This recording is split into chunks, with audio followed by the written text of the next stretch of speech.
The phone didn't just ring. It cut through the silence like something that had been waiting too long to be heard. At exactly 2:47 a.m. inside a quiet Beverly Hills home, Dean Martin sat alone in dim light, a glass resting loosely in his hand. The ice had melted hours ago. He hadn't noticed. Sleep hadn't visited him that night. Not because of noise.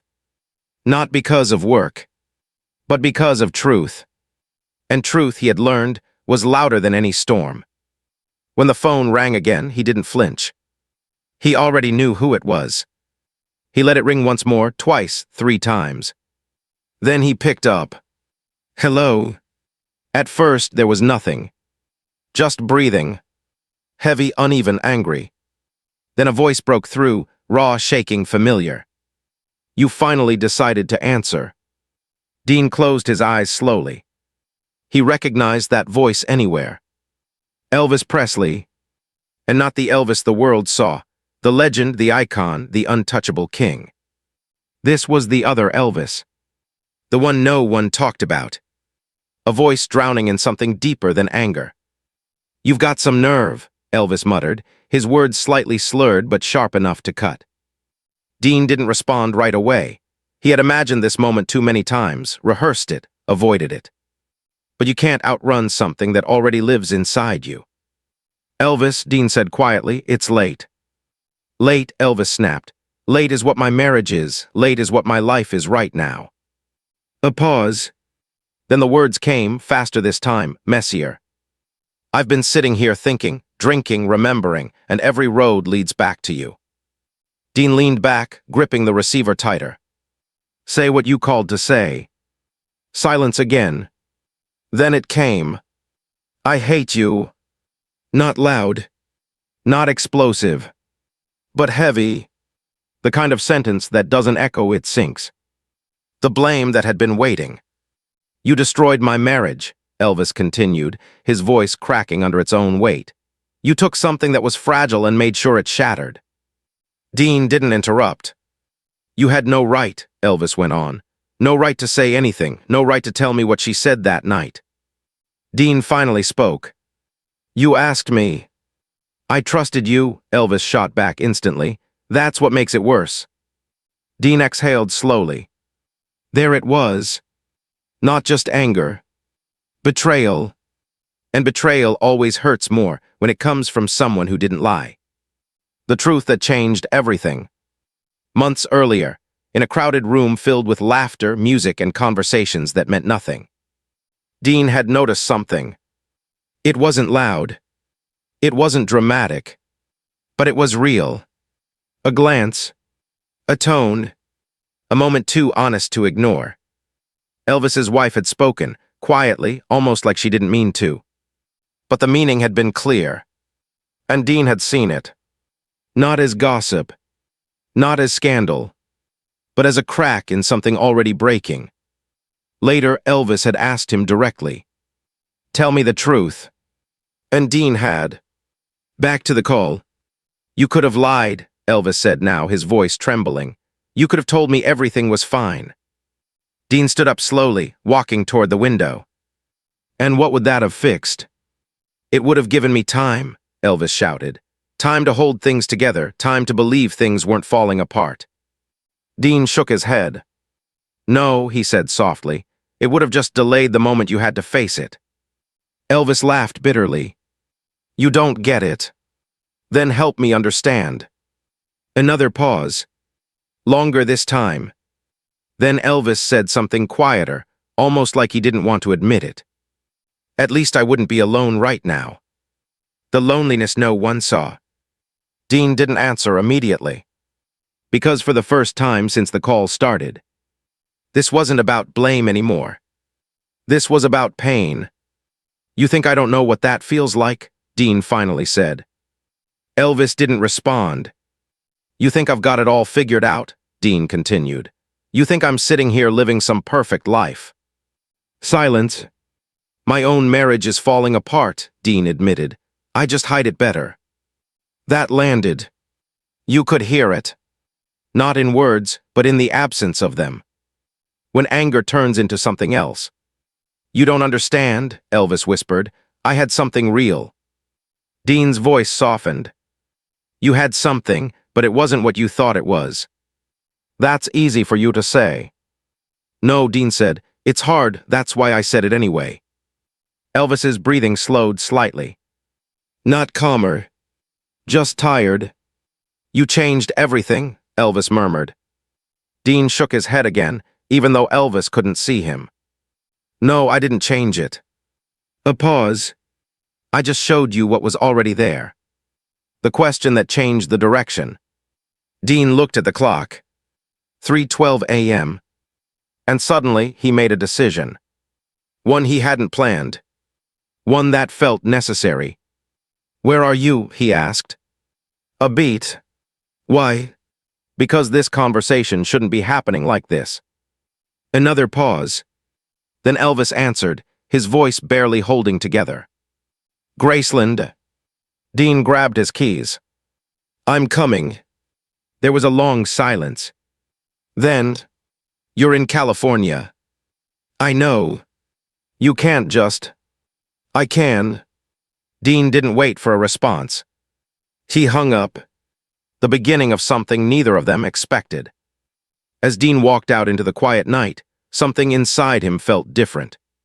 Not lighter. Not heavier. Just clearer. Because sometimes the truth doesn't end a story. It forces it to begin. And somewhere, thousands of miles away, in a house filled with memories that no longer made sense. Elvis sat alone on the floor, surrounded by photographs of a life he couldn't get back. Waiting, not for answers, but for someone who refused to lie to him. The decision Dean made that night did not feel dramatic in the moment, but it carried the weight of something irreversible. Within an hour, Dean Martin was no longer sitting in his quiet Beverly Hills home. He was in motion, carried forward by something deeper than obligation and stronger than hesitation. There are moments in life when a person understands that words alone will not be enough, that distance itself becomes part of the problem, and that if something is going to be repaired, or at least understood, it has to happen face to face, without filters, without escape routes, without the safety of hanging up a phone. This was one of those moments, and Dean knew it with a clarity that made sleep irrelevant and doubt unnecessary. The private jet cut through the night sky with a steady hum, but inside there was no sense of movement, only stillness. Dean sat alone, staring at nothing in particular, his thoughts circling the same question over and over again. Had he done the right thing? Not just tonight, not just by deciding to go, but years ago, in that moment when the truth had been placed in his hands like something fragile and dangerous at the same time. It is easy to say that honesty is always the right choice, but much harder to live with the consequences when honesty breaks something that cannot be put back together. Dean had always believed that truth mattered, that it was the only solid ground a person could stand on. Yet now he found himself wondering whether truth, when delivered at the wrong time or in the wrong way, could become its own kind of destruction. As the plane moved east, the darkness outside slowly gave way to the earliest hint of morning, a thin line of light stretching across the horizon. It was quiet, almost peaceful, but Dean felt none of that peace. He kept seeing Elvis's face in his mind, not the public version, not the performer under the lights, but the voice from the phone call, heavy with exhaustion and anger and something far more fragile beneath it. Elvis Presley was not calling to argue, not really. He was calling because he was breaking, and when people break, they look for something or someone to hold responsible, not because they want justice, but because they need relief from the chaos inside them. By the time Dean landed in Memphis, the sun had risen, but the city still felt half asleep, as if it were holding its breath. The drive to Graceland was quiet, almost unnaturally so, and as the long driveway came into view, something shifted inside him. The house stood exactly as it always had, grand and imposing, a symbol of success and achievement that most people could only dream of, yet Dean knew that appearances could be deeply misleading. A house that large could feel emptier than a single room if the right things were missing, and in Elvis's case, what was missing was not material. It was emotional, something no amount of fame or money could replace. Dean parked the car but did not get out immediately. He sat there for a moment looking at the house, gathering himself in a way that felt strangely similar to preparing for a performance, except this time there was no audience, no applause waiting at the end, no script to follow. This was real, and real things have a way of resisting control. Finally, he stepped out, walked to the door, and knocked. There was no answer. He knocked again, louder this time, but the silence remained. It wasn't the peaceful kind of silence. It was heavy, the kind that suggests something is wrong rather than simply quiet. When he tried the door and found it unlocked, he hesitated only briefly before stepping inside. The air felt still, almost stale, as if the house itself had been holding onto something it could not release. He called out Elvis's name, his voice echoing slightly through the empty rooms, but again, there was no response. Moving through the house, Dean noticed small details that told a larger story, things left out of place, objects that had been used and abandoned without care, signs of a life that had slipped out of rhythm. It wasn't chaos exactly, but it wasn't order either. It was something in between, a kind of quiet unraveling. When Dean finally reached the bedroom, he stopped at the doorway, not because he was unsure of what he would find, but because seeing it confirmed everything he had feared. Elvis was sitting on the floor, exactly as he had described on the phone, surrounded by photographs that had once represented hope and now seemed to represent something closer to loss. The room smelled faintly of alcohol, and the light coming through the window did little to soften the scene. For a moment, Dean didn't say anything. Some moments are too full to be interrupted immediately. They need to be absorbed first. Elvis looked up slowly, his eyes tired and unfocused, but still sharp enough to recognize who stood in front of him. There was surprise there, but it was muted, as if even surprise required more energy than he could currently afford. "You actually came," he said, his voice quieter now, stripped of the sharp edge it had carried over the phone. Dean stepped inside and closed the door behind him, not out of secrecy, but out of instinct, as if creating a boundary between this moment and everything outside it. "I told you I would," he replied, his tone steady, not confrontational, not apologetic, just present. Presence, after all, was the one thing that could not be faked, and right now it was the only thing that mattered. For a while, neither of them spoke. The silence between them was different from the silence of the empty house. It was active, filled with unspoken thoughts, with questions that had not yet found their way into words. Finally, Elvis gestured weakly toward the scattered photographs, his hand lingering on one before letting it fall back to his side. "Do you see this?" he asked, not really waiting for an answer. "This was real. This was something I had, and now it's gone." Dean walked closer and sat down across from him, not too close, not too far, choosing a distance that allowed for conversation without pressure. "It was real," he said carefully, "but that doesn't mean it was whole." Elvis shook his head, frustration flickering back to life. "You keep saying things like that, like you understand something I don't, like you know what my life was, what my marriage was. You don't. You weren't there every day. You didn't see what we had." Dean listened without interrupting, letting the words come, knowing they needed to. When Elvis finished, he responded, not with force, but with clarity. "You're right. I wasn't there every day, but sometimes when you're outside something, you can see things the people inside it can't, not because you're smarter, but because you're not as close to it."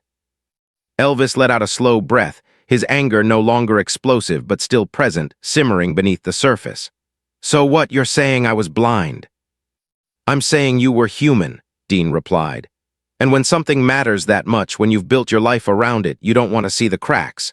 You tell yourself they're not there, or that they don't matter, or that they'll fix themselves."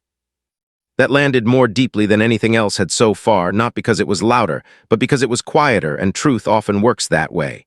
Elvis looked down at the photograph in his hand, studying it as if it might change if he looked long enough. "I thought I was doing everything right," he said, his voice softer now, almost reflective. "I thought I was giving her everything she could want." Dean nodded slightly. "You were giving her everything you thought she should want," he said. "That's not always the same thing." The room fell silent again, but this time the silence felt different, less like a wall and more like a space where something new might begin to form. Outside, the world continued as it always did, indifferent to what was happening inside that room, but inside, something subtle had shifted. The anger had not disappeared, and the pain was still very much present, but beneath both of those things there was now something else. Something quieter, something uncertain, something that might, if given enough time and honesty, turn into understanding.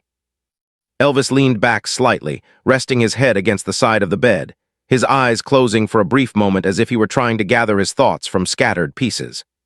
"I don't know how to fix this," he admitted, and for the first time since the conversation began, there was no accusation in his voice, no blame directed outward, only a simple, difficult truth. Dean didn't rush to answer. Some questions are not meant to be solved immediately, and offering a quick response can sometimes do more harm than good. Instead, he spoke slowly, choosing his words with care. "You don't fix it," he said. "Not like you're thinking. You don't go back and make it what it was. You figure out what it actually was, and then you decide what comes next." Elvis opened his eyes and looked at him, really looked this time, as if seeing him not as the person he had blamed, but as the person who had shown up. And in that moment, something important became clear, not fully, not completely, but enough to matter. This wasn't just about a marriage anymore. It wasn't even just about truth. It was about identity, about loss, about the difficult process of separating who you are from what you thought your life would be. And that process had only just begun. The room had changed, even though nothing in it had physically moved. The same photographs were still scattered across the floor, the same faint smell of alcohol lingered in the air, and the same quiet morning light filtered through the curtains, yet something invisible had shifted between the two men sitting across from each other. It was no longer just anger filling the space, nor was it simply grief. What had taken its place was something more difficult to face and far harder to escape: recognition. Not of each other, because they had always known who they were to one another, but recognition of themselves, of the roles they had played in their own lives, and of the truths they had avoided long before this moment forced them into the open. Elvis Presley leaned forward slightly, resting his elbows on his knees, his hands loosely clasped together as if he were holding onto something that kept slipping through his fingers. His voice, when he finally spoke, carried less resistance than before, but more weight. It was the kind of voice that comes from someone who is no longer trying to win an argument, but is instead trying to understand how they got lost in the first place. He admitted, not in a dramatic confession, but in a quiet, almost reluctant realization, that there had been moments, small ones, easy to dismiss at the time, when he had noticed something was off. Moments when conversations felt shorter than they should have, when silence lasted longer than it used to, when the person sitting across from him felt just slightly out of reach even though she was physically there. At the time, he had told himself it was nothing, that all relationships go through phases, that things would return to normal if he just stayed focused on everything else he had to manage. That was the part he was only now beginning to understand. It wasn't that the signs weren't there. It was that he had chosen not to see them fully, not because he was careless, but because acknowledging them would have required him to question everything he believed about his life. And questioning something that big is not easy, especially when the entire world seems to confirm that you are doing everything right. Fame has a way of distorting reality, of creating an environment where feedback becomes filtered, softened, or completely removed. In that kind of world, it becomes dangerously easy to assume that silence means satisfaction, that absence of conflict means everything is fine, and that providing materially is the same as being emotionally present. Dean Martin listened carefully, not interrupting, not correcting, allowing Elvis to reach each realization on his own. He understood something that many people overlook: truths that are discovered internally tend to last longer than truths that are imposed from the outside. This was not about proving a point anymore. It was about allowing space for clarity to emerge, even if that clarity came with discomfort.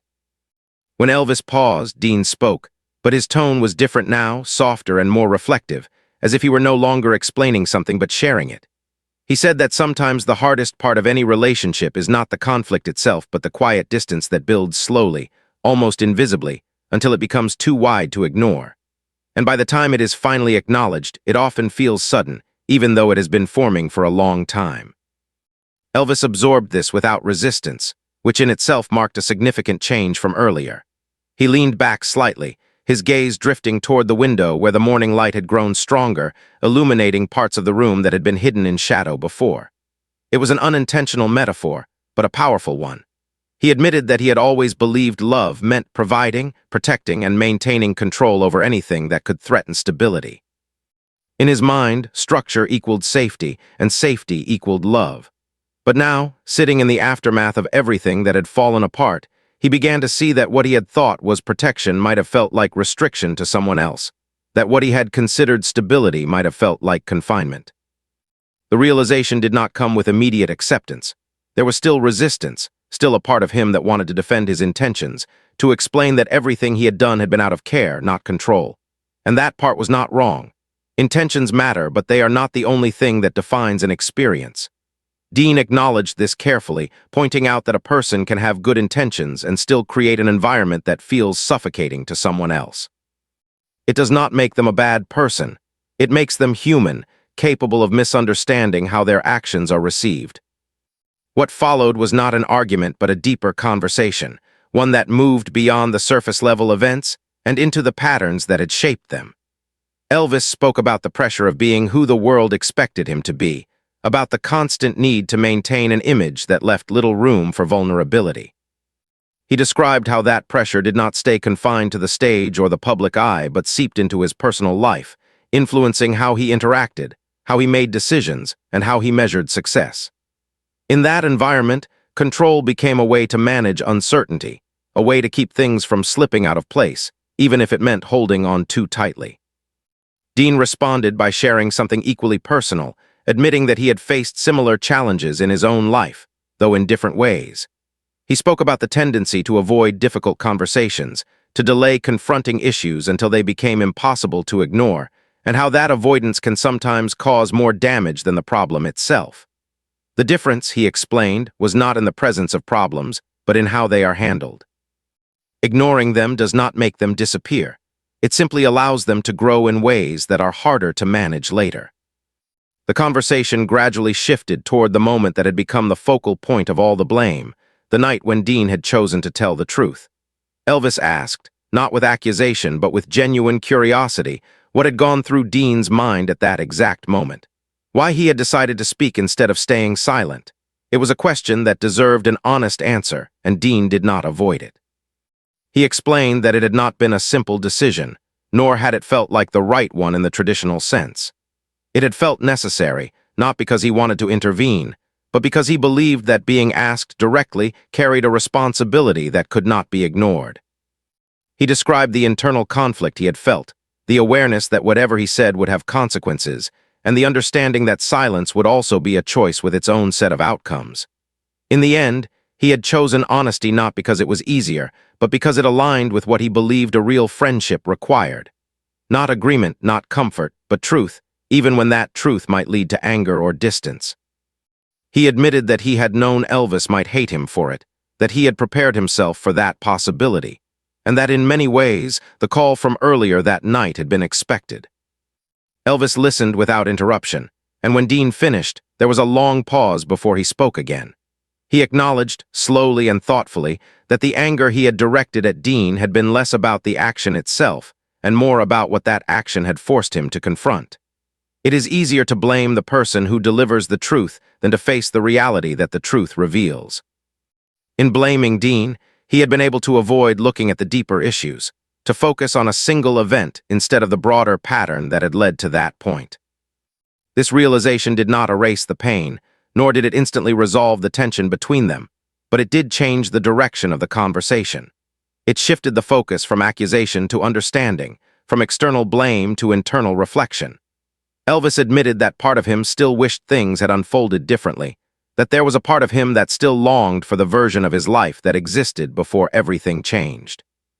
But he also recognized that that version might not have been sustainable, that it was built on assumptions that had not been fully examined. Dean did not try to take credit for this shift, nor did he frame it as a resolution. Instead, he acknowledged that understanding is not the same as acceptance, and acceptance is not the same as healing. These are processes that take time, that require patience and willingness, and that cannot be rushed without losing their depth. What mattered in that moment was not that everything had been resolved, but that the conversation had moved beyond where it started. As the morning continued, the light in the room grew stronger, filling in the spaces that had once been shadowed. The photographs on the floor remained where they were, but they seemed different now, not because their meaning had changed, but because the way they were being viewed had shifted. They were no longer just reminders of what had been lost. They were also reflections of what had been learned, even if those lessons were still unfolding. Elvis leaned back again, this time with a slightly different posture, less tension in his shoulders, though not completely at ease. He admitted that he did not know what came next, that the future felt uncertain in a way that was unfamiliar to him. For someone who had spent so much of his life in control, uncertainty felt like a kind of vulnerability he was not used to navigating. Dean responded by saying that uncertainty is not something to be eliminated but something to be understood, that it creates space for change, even if that change is uncomfortable at first. The conversation did not end with a clear resolution, nor did it need to. What had happened in that room was not about solving everything in a single moment, but about opening a door that had been closed for too long. It was about creating the possibility for something different, even if that possibility was still undefined. And as both men sat there, no longer speaking but no longer divided in the same way either, it became clear that the truth, despite everything it had disrupted, had also created something else. Something quieter, something more honest, something that might, over time, become the foundation for a different kind of understanding.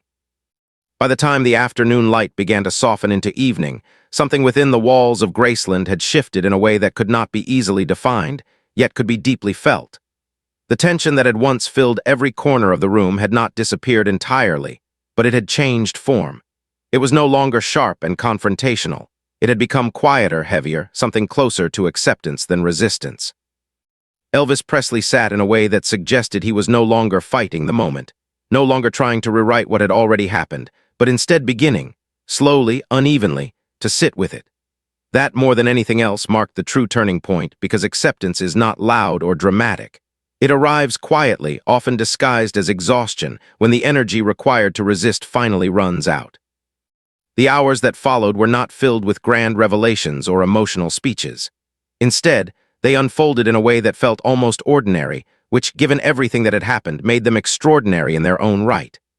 Elvis and Dean Martin moved through the house together, not as two men locked in conflict, but as two individuals who had stepped through it and found something different on the other side. They talked about small things, about memories that had nothing to do with pain, about moments from earlier in their lives that felt distant yet grounding. It was not an escape from the conversation they had just had, but a continuation of it in a different form, a reminder that even in the presence of loss, life does not stop entirely. At one point, they found themselves sitting in the living room, the same space that had once hosted laughter, music, and the illusion of permanence. Elvis leaned back, his gaze drifting across the room as if he were seeing it for the first time, not as a symbol of success, but as a place filled with moments that could not be recreated. He spoke about how strange it felt to realize that a place could remain exactly the same while everything within it had changed. That realization, simple as it sounded, carried a deeper truth. Environments do not hold meaning on their own. It is the people and the connections within them that give them life. Without that, even the grandest spaces can feel empty. Dean listened, occasionally adding a thought, but mostly allowing Elvis to articulate what he was beginning to understand. There was no need to rush or guide the conversation anymore. It had found its own rhythm, one built on honesty rather than defensiveness. Elvis admitted that he had spent so much time trying to maintain a certain version of his life that he had never stopped to question whether that version still fit who he had become. It is a common mistake, one that many people make without realizing it, holding on to an identity long after it has stopped evolving, simply because it feels safer than change. As the day continued, they stepped outside briefly, the air cooler now, carrying with it a sense of stillness that contrasted with the intensity of the night before. The long driveway stretched out ahead, quiet and undisturbed, a physical representation of distance. Distance traveled, distance created, and distance that still remained. Elvis stood there for a moment, looking out, not as if he were searching for something specific, but as if he were allowing himself to feel the weight of everything without immediately trying to fix it. He spoke then, not with certainty, but with a kind of clarity that comes from finally acknowledging something that has been avoided for too long. He admitted that for the first time since the divorce, he no longer felt the same need to assign blame, not because the pain had disappeared, but because he understood that the pain did not belong to a single moment or a single person. It was the result of many things, choices, misunderstandings, expectations, and the gradual distance that had grown over time. Recognizing that did not make it easier, but it made it more honest. Dean responded in a way that reflected the same understanding, emphasizing that closure is rarely a single event. It is not something that happens all at once, tied neatly to a specific conversation or realization. Instead, it unfolds over time in small moments like this one, where the need to hold on to anger begins to fade, replaced by something more sustainable. Not happiness, not even peace right away, but something closer to balance. As evening approached, the sky shifted in color, the fading light casting long shadows across the property. It was time for Dean to leave, though neither of them felt the need to announce it immediately. There was an unspoken understanding that the conversation had reached a natural pause, not an ending, but a point where it could continue on its own, without the need for constant presence. When they finally walked back toward the house, the mood was different from when Dean had first arrived. There was still weight in the air, but it was no longer suffocating. At the door they paused, both aware that this moment mattered, not because it would solve everything, but because it would define what came next. Elvis extended his hand, but before Dean could take it, he pulled him into a brief embrace, one that carried more meaning than any words could have.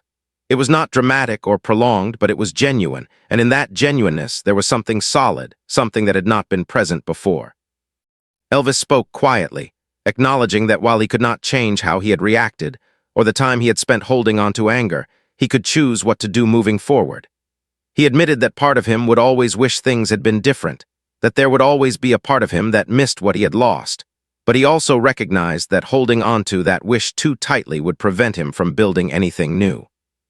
Dean nodded, understanding that this was not an apology in the traditional sense, but something more meaningful.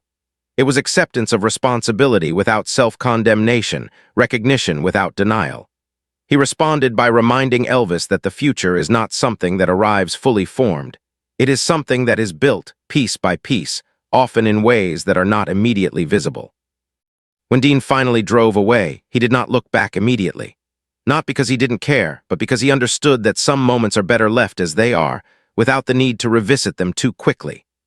Elvis stood in the doorway for a while, watching the car disappear down the driveway, not with the same sense of abandonment he had felt before, but with something quieter, something that suggested he was no longer entirely alone in the way he had believed. In the months that followed, life did not suddenly become easy for Elvis.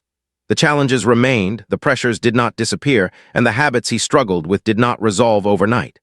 But something had changed internally, something that influenced how he approached those challenges. He began in small ways to question the patterns he had previously accepted without thought, to consider alternatives, to reflect rather than react. It was not a complete transformation, but it was a beginning, and beginnings, even small ones, matter. For Dean, the experience left its own mark. He carried it with him, not as a burden, but as a reminder of what it means to show up for someone when it matters most. He understood that honesty, while necessary, is only part of what defines a relationship. Presence, patience, and the willingness to engage in difficult conversations are equally important. Without those, truth can feel isolating rather than supportive. 3 years later, when news came of Elvis's passing, it did not feel like a distant event. It felt personal, not because of the public figure the world had lost, but because of the man Dean had sat with on that quiet morning, the man who had been struggling, reflecting, trying in his own way to make sense of everything. The loss was not just of a legend, but of a complex individual who had been navigating challenges that many people could relate to, even if they lived very different lives. At the time of reflection, Dean did not frame that final conversation as something that had fixed everything, because it hadn't. Instead, he saw it as something that had mattered in a different way. It had provided clarity where there had been confusion, connection where there had been distance, and honesty where there had once been avoidance. Those things do not erase pain, but they change how it is carried. And perhaps that is the most important part of the story. Not that everything was resolved, not that every mistake was corrected, but that in the midst of misunderstanding and loss, there was still space for truth, for connection, and for a kind of understanding that, while imperfect, was real. Because in the end, it is not the absence of conflict that defines a relationship, but the willingness to face it, to move through it, and to find something meaningful on the other side.